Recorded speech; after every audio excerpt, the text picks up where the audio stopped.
1890. Un campement insolite se dresse dans la campagne.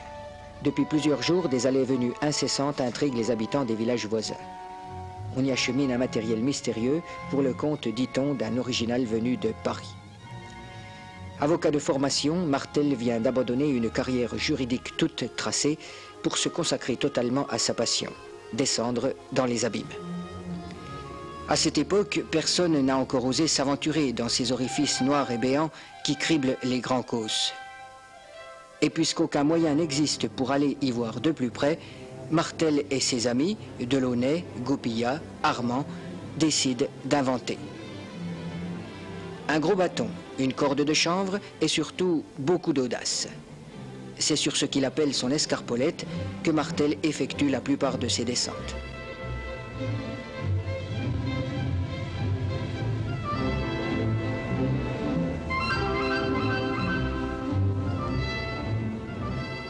La veille de son exploration, il a embauché des hommes dans le village le plus proche. Non sans peine, car on ne comprend pas très bien ce qu'il cherche. Plus d'une fois, il lui faut préciser dans le contrat d'engagement qu'il y aura partage en cas de découverte d'un trésor. Car beaucoup pensent que c'est là la seule explication à l'attitude de quelqu'un qui risque délibérément sa vie dans de telles entreprises.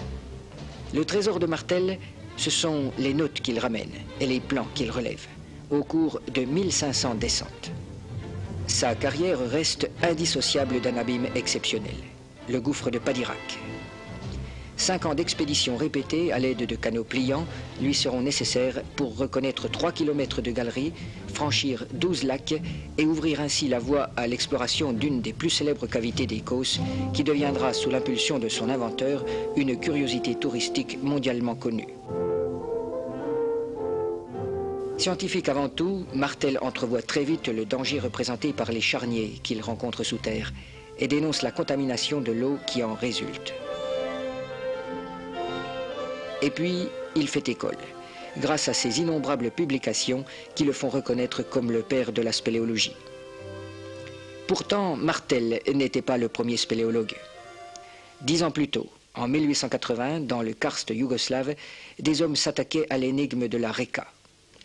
L'exploration de cet important cours d'eau qui disparaît sous terre près de Skopjan présentait un intérêt vital pour la ville de Trieste qui manquait d'eau.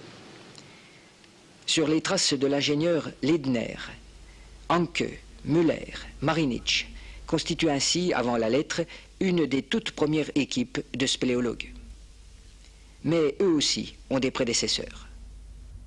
L'Autrichien Schmidl parcourt dès 1850 la région et les nombreuses cavernes qu'elle renferme. L'une d'elles est connue depuis fort longtemps. Elle cache une date historique, peut-être la signature du premier spéléologue de tous les temps. Schmidl y découvre d'immenses prolongements. Nous sommes à Postojna, qui deviendra l'une des plus célèbres cavernes aménagées. Ces installations lui permettent d'accueillir chaque année plusieurs centaines de milliers de visiteurs venus du monde entier et attirés autant par la beauté de ses décors souterrains que par l'histoire de son exploration.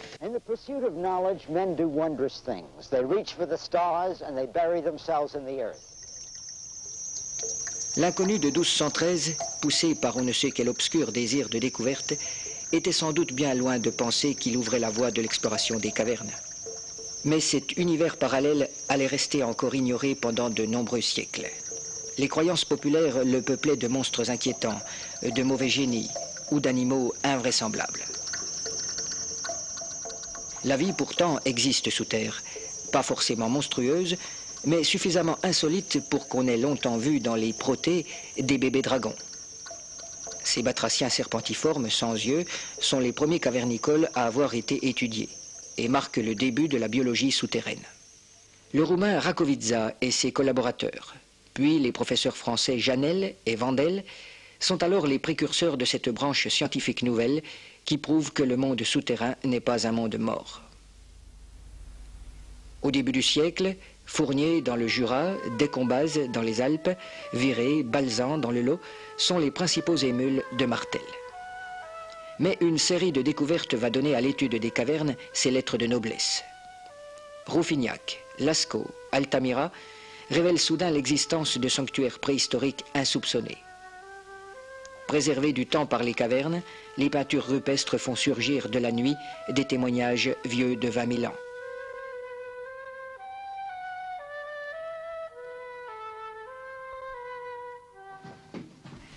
Dans les grottes bordant la Garonne, un adolescent se met en tête de découvrir lui aussi des fresques préhistoriques.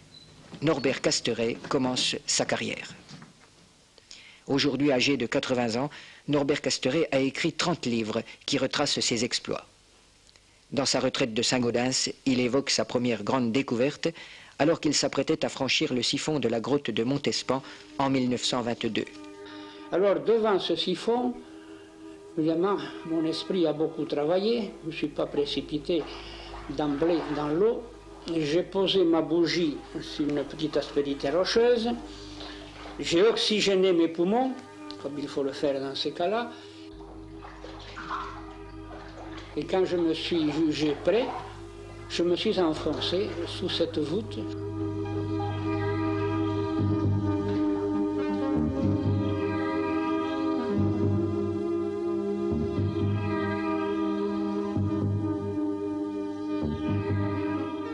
Je tâtais la voûte avec la main, avec l'autre main en avant, je tâtais pour voir s'il y avait quelque obstacle.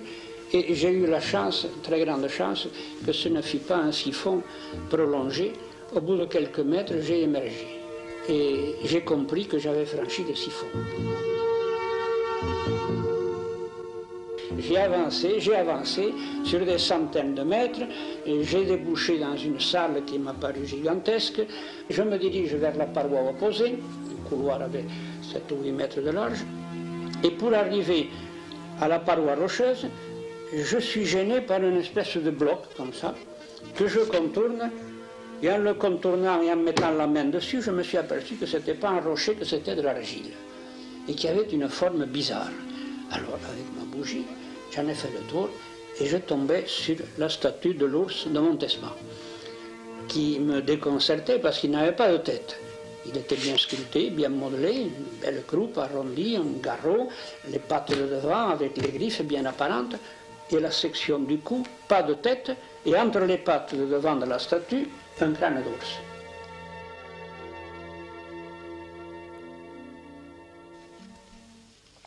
Cette découverte des plus vieilles statues d'argile connues fait entrevoir à Norbert Casteret la perspective d'une carrière entièrement consacrée aux cavernes. Et très vite, les expéditions se succèdent. Il parvient à déterminer la véritable source de la Garonne, s'attaque avec son épouse à la fameuse cigalaire au cours d'expéditions particulièrement difficiles. Découvre dans le Marboré les plus hautes grottes glacées d'Europe. À côté de nombreuses trouvailles préhistoriques, il atteint dans le gouffre Martel la profondeur de 303 mètres, un record pour l'époque. Ses récits d'exploration le rendent célèbre et suscitent d'innombrables vocations de spéléologues.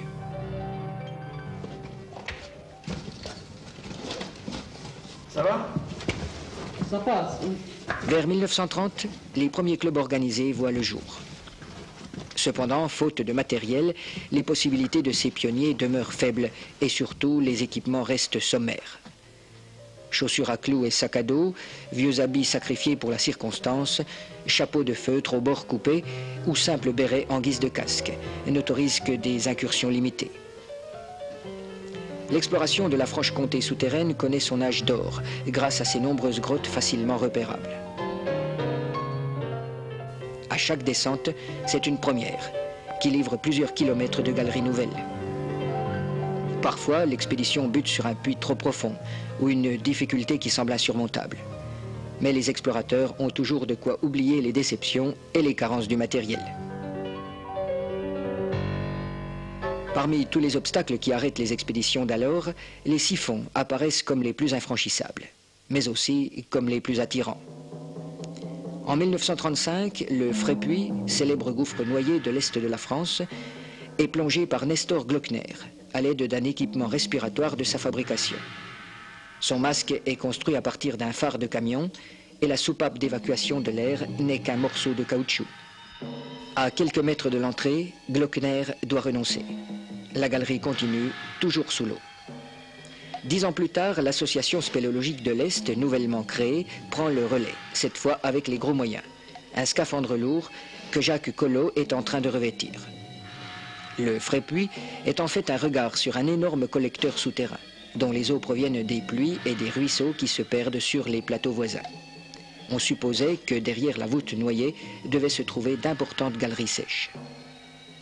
36 ans plus tard, Jacques Collot raconte son expérience. J'ai eu ce scaphandre par l'intermédiaire des ponts et chaussées, un scaphandre normal avec la pompe, la grosse pompe, et puis 20 ou 40 mètres de tuyaux.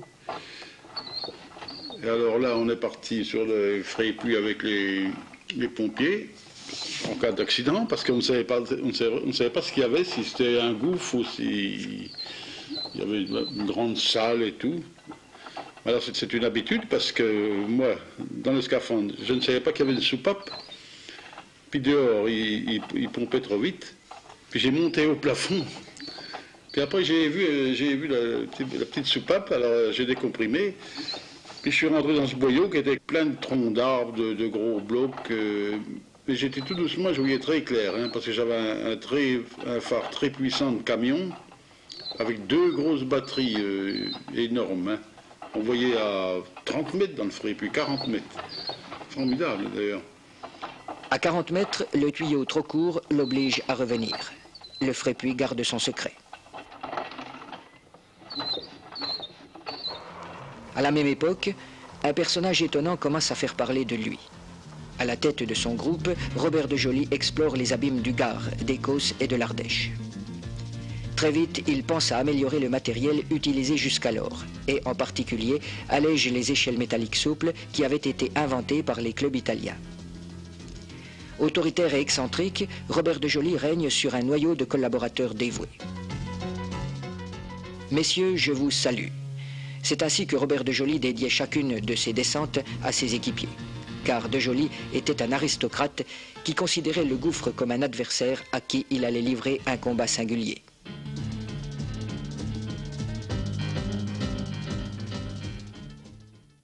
Entre 1936 et 1950, au rythme pétaradant de ses voitures, qui constitue après les cavernes sa seconde passion, Robert de Joly multiplie les campagnes, mettant un point d'honneur à aller plus vite et plus profond que ceux qui ont eu l'effronterie de l'avoir précédé. Ses inventions révolutionnent le matériel de l'époque. Ceinture de sécurité, réserve d'acétylène, bottes à embout protecteur et semelles garnies de pointes antidérapantes. Il perfectionne aussi l'éclairage, met au point un dispositif de rallumage à pierre à briquet directement monté sur les casques, construit de nouveaux systèmes de manipulation des agrès. Mais plus que son génie inventif, c'est la découverte de l'Avène d'Orniac qui le rend célèbre. Au terme de 50 mètres de descente, c'est le coup de foudre entre de Joly et la Grande Caverne. Explorant souvent en solitaire, il n'aura de cesse qu'Orniac devienne un des hauts lieux du tourisme souterrain. Chaque été, des milliers de visiteurs parcourent les galeries qu'il a découvertes. Ils peuvent apercevoir dans une draperie stalagmitique de la première salle une urne d'argent. C'est là que repose le cœur de Robert de Joly. Figure de légende, égaré dans notre siècle, il fut sans doute l'un des derniers grands conquistadors des temps modernes.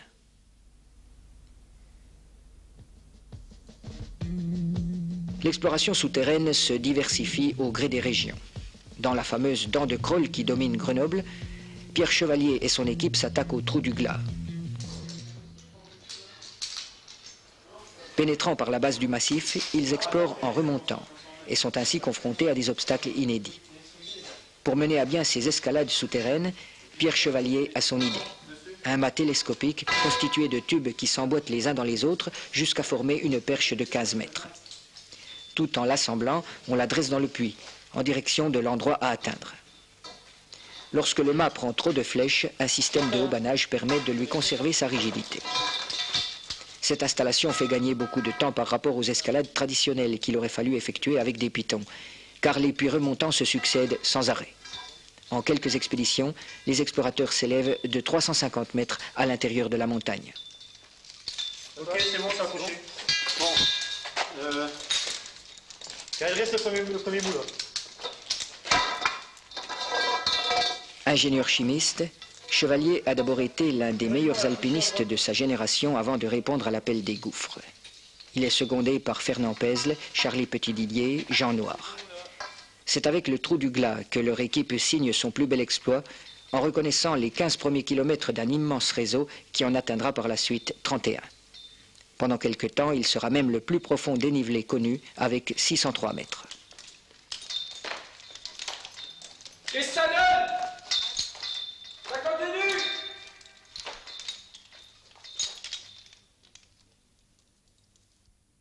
En Haute-Garonne, dans les profondeurs du massif d'Arbas, le gouffre de la Haine-Morte est le théâtre d'une autre innovation. Félix Trombe et ses compagnons acheminent sous terre un volumineux matériel. Ils sont descendus depuis près de 25 heures et ont prévu de bivouaquer.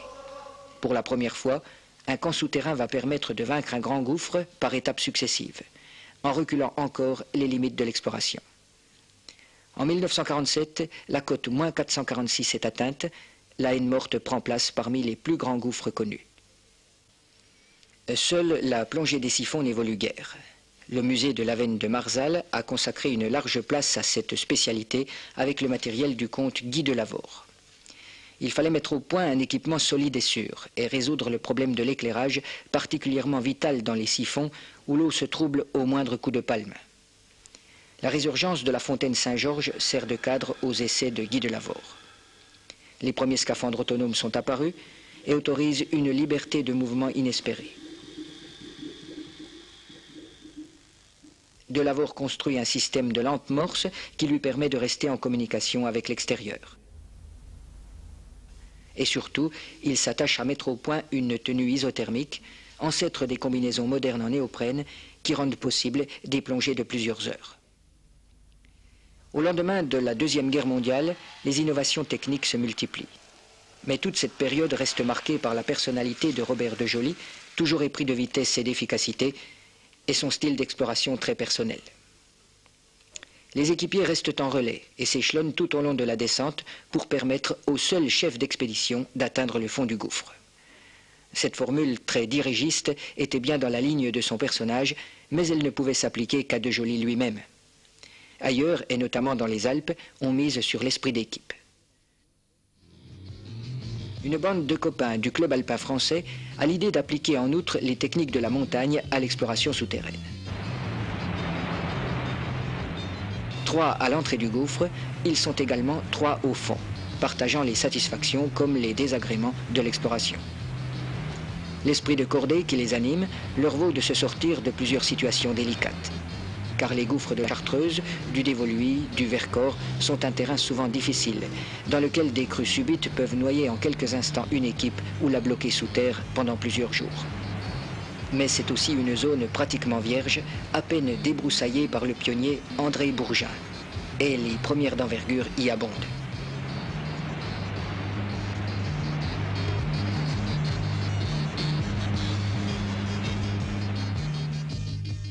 Sur le plateau de Sornin, à 10 km à vol d'oiseau de Grenoble, Jauberger découvre un gouffre inconnu.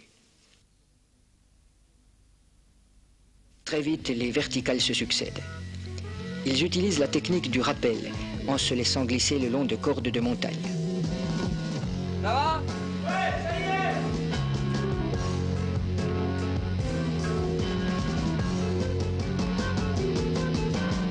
À moins 450, ils arrivent dans une grande salle.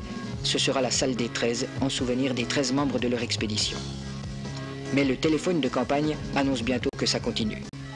C'est la rivière sans étoiles qui s'enfouit toujours plus bas, en direction des cuves de Sassenage. Les équipements ne sont pas toujours bien adaptés. Souvent, ils proviennent des surplus militaires où l'on récupère des casques américains, des treillis, des chaussures de montagne. Une série d'expéditions étalée sur plusieurs années sera nécessaire pour descendre encore plus bas. En 1956, la côte fatidique de moins 1000 est atteinte, puis dépassée. Avec 1122 mètres, le gouffre berger devient le plus profond du monde. À 20 mètres de la frontière franco-espagnole, un autre géant des profondeurs vient d'être découvert. Il porte le nom de la borne géodésique la plus proche, la Pierre Saint-Martin. Le puits d'accès est phénoménal, 320 mètres d'à pic. Harun Taziev fait partie des premières expéditions avec Labeyrie, Occhialini et Marcel Lubens. J'ai été mêlé à la prospection, à l'exploration du gouffre dès le début, jusqu'à la mort de Marcel Lubens. Nous faisions équipe à deux en tête. J'étais, moi, en l'occurrence, un spéléo tout à fait débutant. Mais je me suis laissé finalement convaincre lorsque Georges Lépineux a eu découvert l'entrée du gouffre, qu'on a eu par les premiers sondages l'espoir de se trouver devant la verticale la plus profonde jamais rencontrée encore, et que l'idée des difficultés assez excitantes que cela proposait, surtout à l'époque, avait vaincu mes hésitations. Et je dois dire qu'après donc la montagne, la mer profonde, les volcans, les déserts aussi, le gouffre de la Pierre Saint-Martin n'a pas été minimisé. C'était quelque chose de grandiose, même à côté d'un volcan, même à côté d'une montagne de 5000 ou de 6000 ou de 7000 mètres. C'était quelque chose de grandiose, quoique on ne voit pas énormément, puisqu'on est en plein noir, et à l'époque, les conditions d'éclairage n'étaient pas du tout ce qu'elles sont devenues aujourd'hui. J'ai fait mon tout premier film souterrain à la Pierre Saint-Martin, et alors j'avais adopté les torches au magnésium de Ruggieri. Ils allumaient les torches, et alors je voyais au loin dans cette salle énorme 3 ou 4 gars, tout petits, éclairés par les torches qu'ils portaient, et qui éclairaient, parce que ces torches sont très lumineuses, qui éclairaient le plafond à 50 mètres, 60 mètres plus haut. C'était fabuleux. Donc on a adopté le treuil, et c'est ça malheureusement qui a conduit aussi, le treuil n'étant pas bien conçu, à la mort de Marcel Lubens la deuxième année. Et on s'accrochait par un mousqueton de sécurité tout simplement. Ce qui était passé, c'est ça qui a causé la mort de Marcel. Tombé comme une masse, il devait peser, tout équipé, là il devait peser dans les 110 kilos, 120 kilos. 10 mètres de chute. 10 mètres de chute sur de la pierre dure. Hein, il n'y avait pas assez de serrage, pas assez de précaution. On n'avait pas serré suffisamment pour ne pas écraser l'âme téléphonique.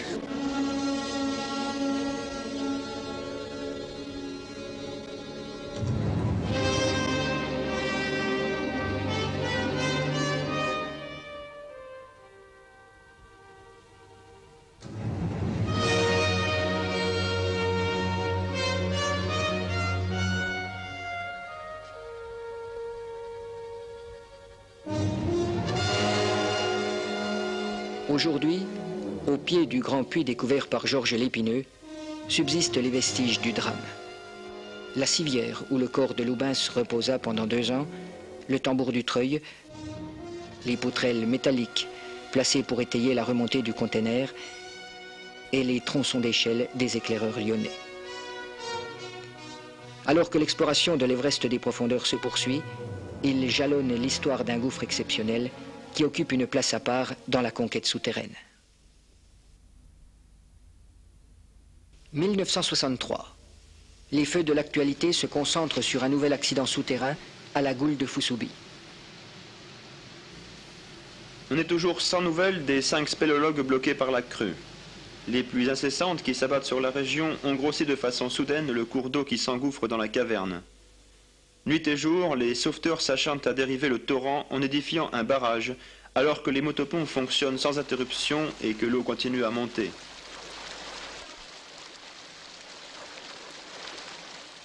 Un bulldozer a même été acheminé sur place afin de construire une digue en terre.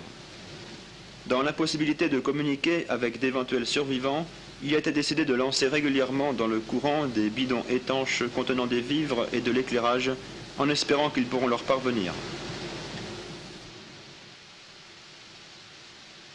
Le 6 juin, la pluie s'est enfin arrêtée et les efforts des sauveteurs finissent par porter leurs fruits. Dans la Goule ne pénètre plus qu'un ruisseau et les premières équipes de secours ont pu s'aventurer dans la caverne. Plusieurs rescapés avaient trouvé refuge dans une galerie proche de l'entrée et leur évacuation est en cours.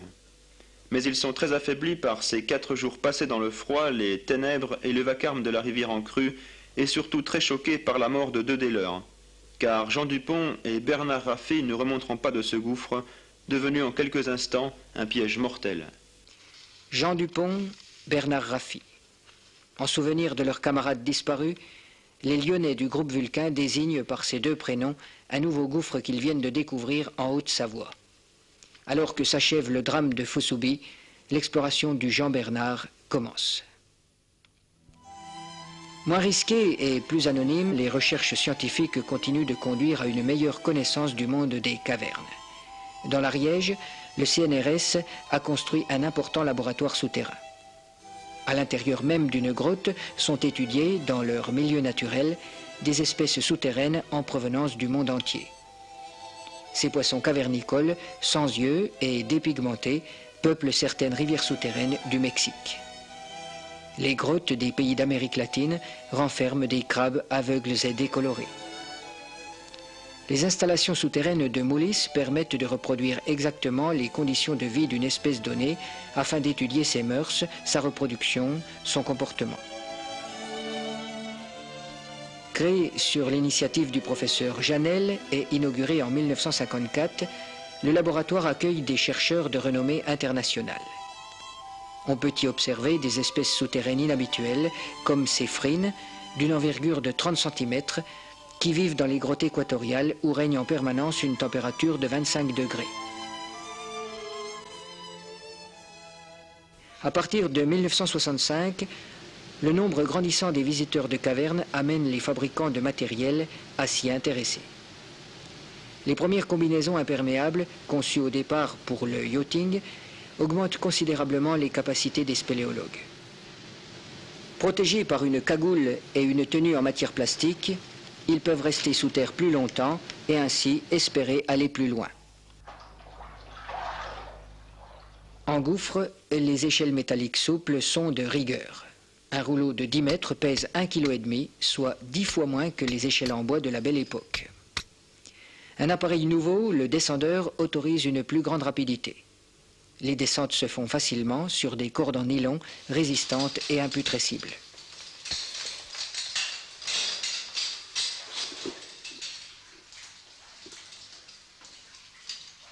À la remontée, les équipiers s'assurent souvent les uns les autres. Mais peu à peu, le bloqueur rend chaque spéléo autonome. Solidaire du grimpeur qui le porte, il coulisse le long de la corde et l'empêche de tomber en cas de défaillance.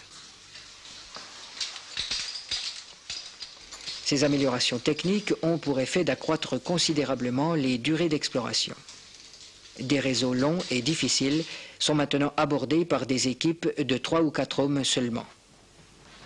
Au fil des obstacles franchis, les résultats font un bond en profondeur. On dénombre maintenant 9 gouffres de plus de 500 mètres. Mais une expédition souterraine en général dépasse rarement plusieurs jours. C'est pourquoi, en 1966, l'expérience du Français Jean-Pierre Mertet fait sensation. Il vient de passer 6 mois sous terre dans l'Avenne Olivier. Une expérience suivie de très près par les Américains en raison de ses enseignements pour la conquête spatiale. Le campement, les occupations et les loisirs, les réserves de nourriture et le programme d'alimentation, tout a été prévu et organisé pour ce séjour hors du temps.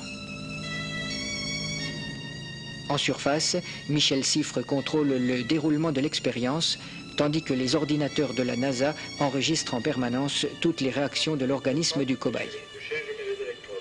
D'accord. Bon, on a commencé à faire marcher le dynographe. Fais attention. Les caractéristiques de l'espace ressemblent étonnamment à celles des cavernes, qui constituent un banc d'essai beaucoup moins coûteux. Après 6 mois de réclusion volontaire, Mertet sort du gouffre. Son expérience aura confirmé l'existence d'une horloge biologique qui régit le comportement de l'homme lorsqu'il perd la notion du temps. Elle lui impose un rythme de vie de 48 heures alors qu'il n'en perçoit en fait que 24 et met en évidence de curieuses modifications dans l'organisme humain.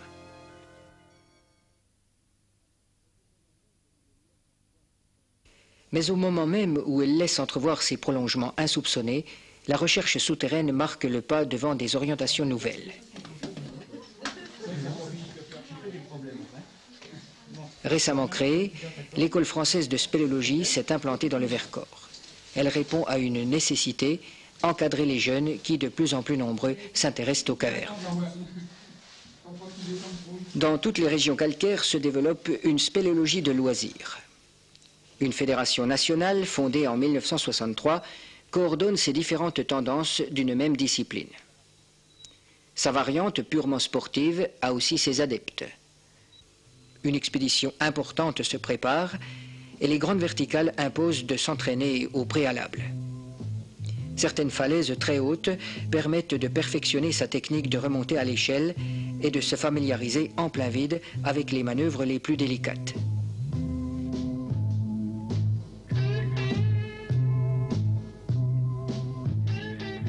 Le Porche de Bournillon, dans l'Isère, celui de la Sarrazine, en Franche-Comté, deviennent des lieux d'entraînement régulièrement fréquentés.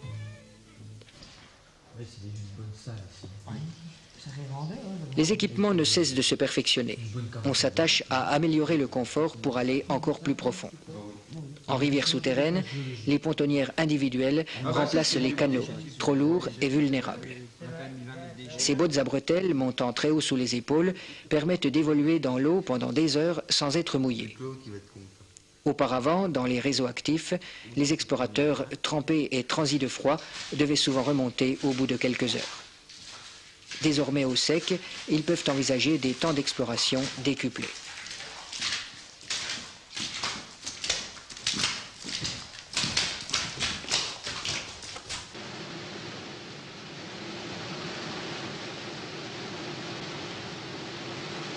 En quelques dimanches, la grotte de Gournier voit son développement porté à 12 km. Les cascades de la Dio, du réseau Trombe, de Couffin-Chevaline, de Bury cessent d'être un handicap. En 1970, 46 gouffres dépassent 500 mètres de profondeur. Rien n'empêche plus de suivre le cours d'eau jusqu'à son terminus, le siphon. Et même d'aller plus loin, car là aussi, les méthodes ont évolué.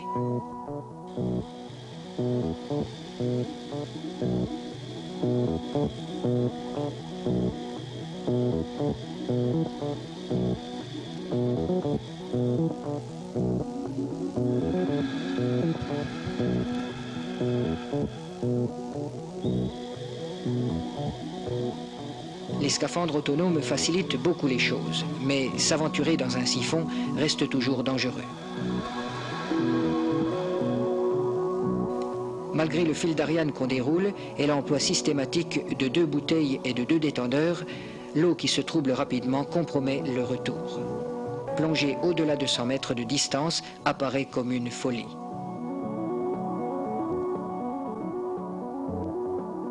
Le Frépuy marque une nouvelle étape dans la plongée souterraine.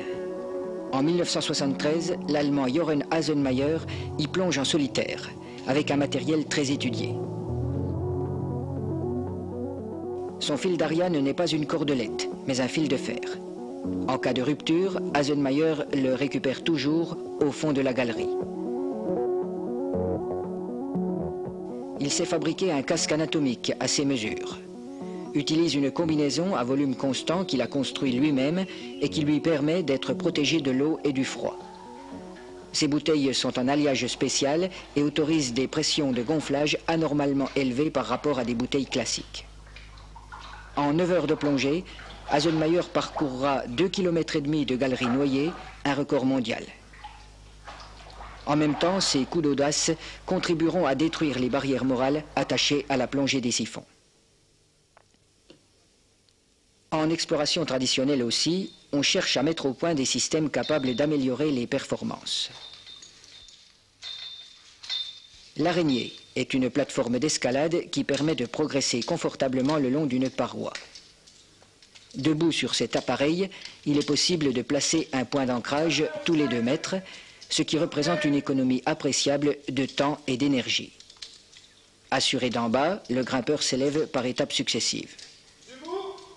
Bien des premières sont ainsi liées à l'escalade d'une barre rocheuse qui stoppe brusquement une galerie, à la suite d'un effondrement ou d'un soulèvement de terrain. Comme pour l'équipement des puits, la méthode repose sur l'emploi des spitrocs.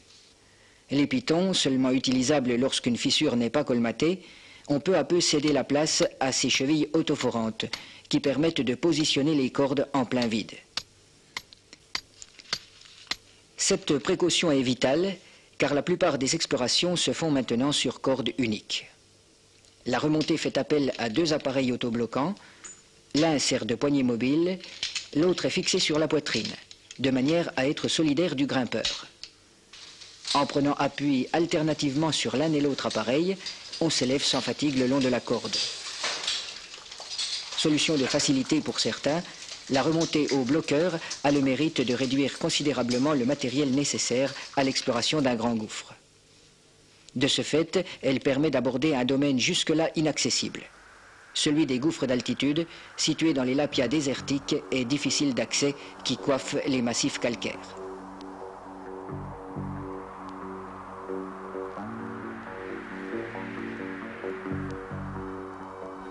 La spéléologie alpine demande de l'endurance et un minimum de qualité athlétique. Certains s'attachent à réduire encore ces exigences en introduisant une motorisation qui semblait jusque-là relever de l'utopie.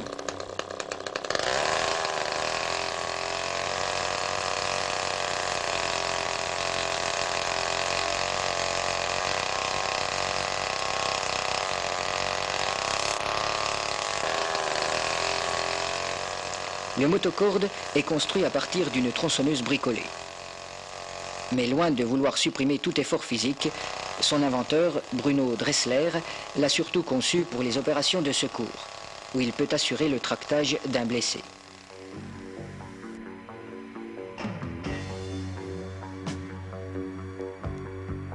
Activité d'équipe par excellence, l'exploration du sous-sol a pourtant ses francs-tireurs. On peut la concevoir en solitaire, soit par nécessité, soit par vocation. Une technique récente rend possible l'exploration par un isolé de gouffres qui nécessitaient il y a encore 10 ans d'importants moyens en hommes et matériels. La méthode de la cordelette consiste à utiliser la même corde pour tous les puits en la récupérant grâce à un décrocheur et en lui substituant une fine cordelle qui servira à la remettre en place pour la remonter. 50 mètres de corde et quelques centaines de mètres de ficelle, qui tiennent facilement dans un seul sac, suffisent à un homme entraîné pour effectuer l'exploration intégrale de gouffres très profonds.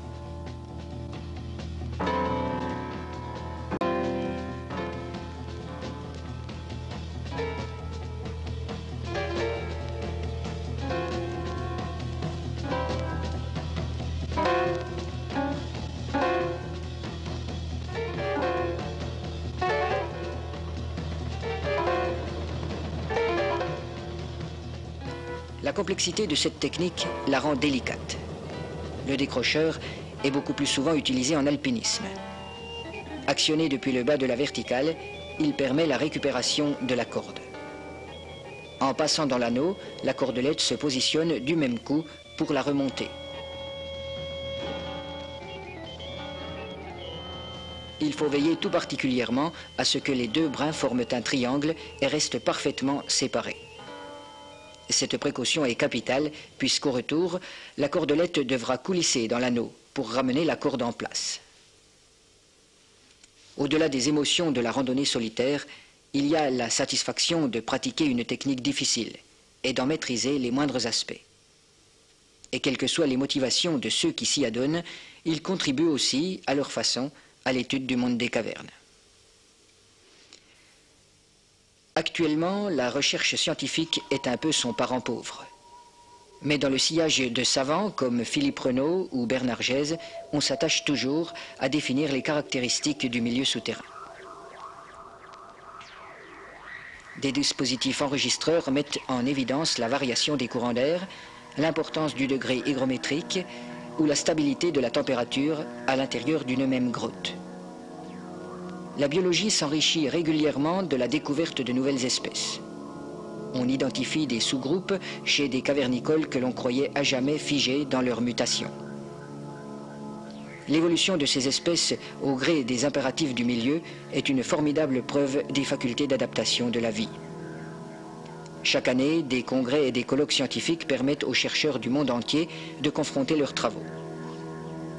L'étude du karst, du pays calcaire type, bénéficie des enseignements rapportés par ceux qui en explorent les profondeurs. Un appareil mythique est enfin fabriqué, le détecteur de cavernes. Le rêve de beaucoup à une époque où l'on ne trouve plus de grottes inédites dont l'entrée soit évidente. Mais il n'est qu'au stade expérimental. C'est l'eau souterraine qui reste le cheval de bataille du spéléologue moderne. De ces investigations, en effet, dépend souvent la réalisation de captages qui alimenteront les localités de la surface. Une pollution insidieuse menace aujourd'hui cette richesse du sous-sol.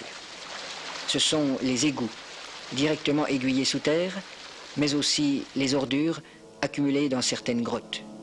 Et parfois même les charognes, lorsqu'on se débarrasse ainsi des animaux morts ou lorsque sévit l'abattage clandestin dans les régions d'élevage intense. C'est encore l'emploi abusif d'engrais azotés et d'insecticides, qui sont inévitablement entraînés par les infiltrations. C'est enfin le déversement, accidentel ou parfois volontaire, par certaines usines, de produits hautement toxiques qui se retrouvent tôt ou tard sous terre. Les prélèvements effectués dans un cours d'eau permettent de déceler une vague de pollution et d'en rechercher les causes.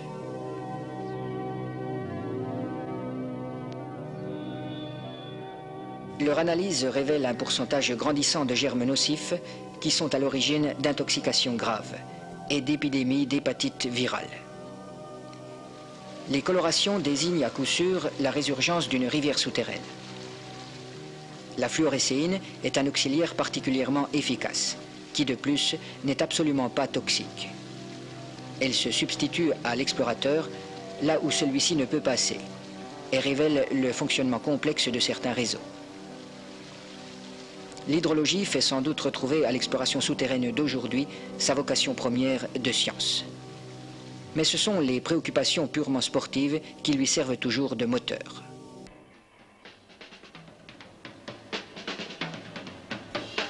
Près de la pierre Saint-Martin, dans le village de Saint-Engrâce, Dominique Prébande, un pionnier des premières descentes, continue de filtrer les expéditions. L'EDF avait foré en 1960 un tunnel destiné à rejoindre le torrent souterrain et qui court-circuite le grand puits d'entrée.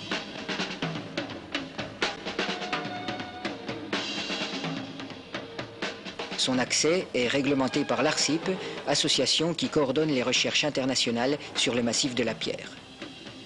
Par la suite, le captage s'est avéré impossible.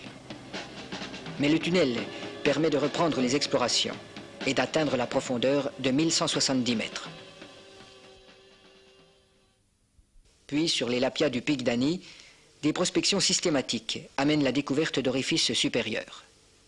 Le plus élevé, le SC3, est repéré en 1975 par deux Anglais du Bristol Explorers Club, qui descendent immédiatement dans la fissure.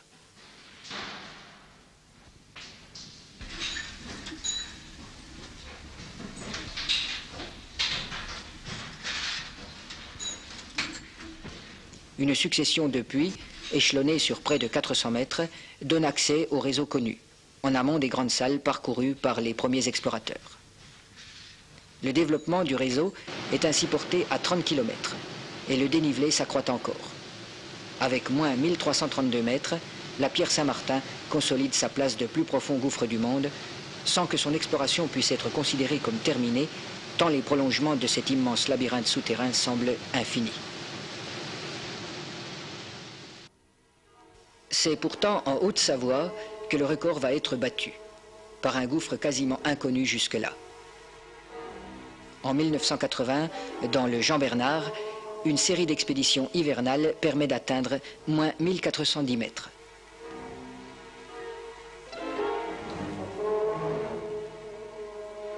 L'année suivante, à 1000 mètres de profondeur, un bivouac rassemble une équipe de pointe de 12 hommes au cours d'une exploration associant étroitement l'alpinisme, la spéléo et la plongée. Car pour espérer descendre encore, il faut franchir le siphon terminal.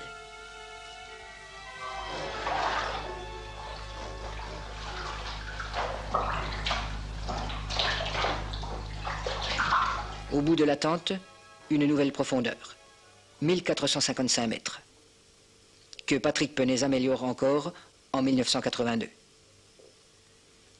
Les chiffres sont éphémères et les records s'oublient vite. Mais ils ouvrent la voie à des explorations toujours plus ambitieuses qui permettent d'aller encore plus loin. Ainsi, le sous-sol autrichien commence seulement à être exploré. Longtemps inaccessibles, ces grands abîmes glacés sont maintenant le théâtre d'expéditions fréquentes. Au Mexique, de formidables apics ont démythifié la notion de verticale souterraine. Aujourd'hui, quel explorateur ne rêve pas de découvrir un puits dépassant les 411 mètres du gigantesque Sótano? L'ère des grandes expéditions internationales s'ouvre, axée sur la Papouasie, Bornéo, la Nouvelle-Guinée, où ont été localisées les plus importantes épaisseurs de calcaire de la planète et où, potentiellement, doivent exister les plus profonds gouffres jamais explorés.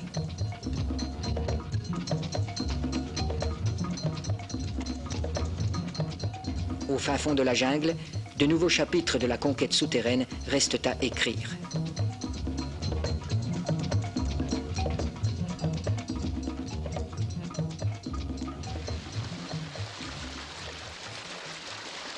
La colonisation des cavernes par l'homme a pourtant ses excès. Tout naturellement, on a songé à utiliser des salles souterraines suffisamment vastes comme abri anti-atomique en cas de guerre nucléaire. Ce serait une bien triste utilisation pour des lieux qui ont été le berceau de l'humanité que d'avoir à en assurer la survie. La face cachée de la Terre est sans doute l'un des derniers domaines inexplorés de notre monde. Souhaitons qu'elle reste, pendant longtemps encore, le seul théâtre de l'émerveillement, de la découverte et de l'aventure, encore possible en plein XXe siècle.